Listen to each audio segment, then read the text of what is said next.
கத்திரிக்காய் குழம்பு வைக்கிறதுக்கு கத்திரிக்காயை கட் பண்ணி வச்சுருக்கிறேன். ஒரு வடைச்சட்டியில் எண்ணெயை ஊற்றி கத்திரிக்காயை வதக்கிக்கலாம்.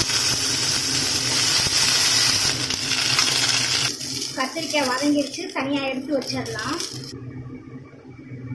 அதே வடைச்சட்டியில் கொஞ்சம் எண்ணெயை ஊற்றி கடுகு சேர்த்துக்கலாம். வெந்தயம், ஒரு கருவேப்பிலை, ஒரு பச்சை மிளகாய், சின்ன வெங்காயம் வதக்கிக்கலாம். 2 தக்காளியை மிக்ஸியில் அடித்து வச்சுருந்தேன், அதை சேர்த்து வதக்கிக்கிறணும். உப்பு சேர்த்துக்கலாம். மஞ்சத்தூள், மிளகாய்த்தூள் 1 டீஸ்பூன், வீட்டில் அரைச்ச மசால் பொடி 2 ஸ்பூனு. நல்லா மிக்ஸ் பண்ணிக்கலாம். மசால் நல்லா வதங்கிடுச்சு. கொஞ்சமாக தேங்காய் அரைச்சி வச்சுருந்தேன், அதை சேர்த்துக்கலாம். குழம்புக்கு தேவையான புளியை கழுத்து வச்சுருந்தேன், அதை சேர்த்துக்கலாம்.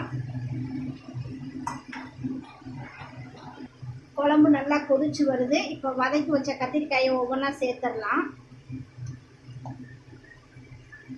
குழம்பு நல்லா கொதிச்சு வத்தட்டு மூடி வச்சுக்கலாம். குழம்பு நல்லா வெந்துருச்சு, கத்திரிக்காயும் நல்லா வெந்துருச்சு. எண்ணெய் கத்திரிக்காய் குழம்பு ரெடி ஆயிடுச்சு.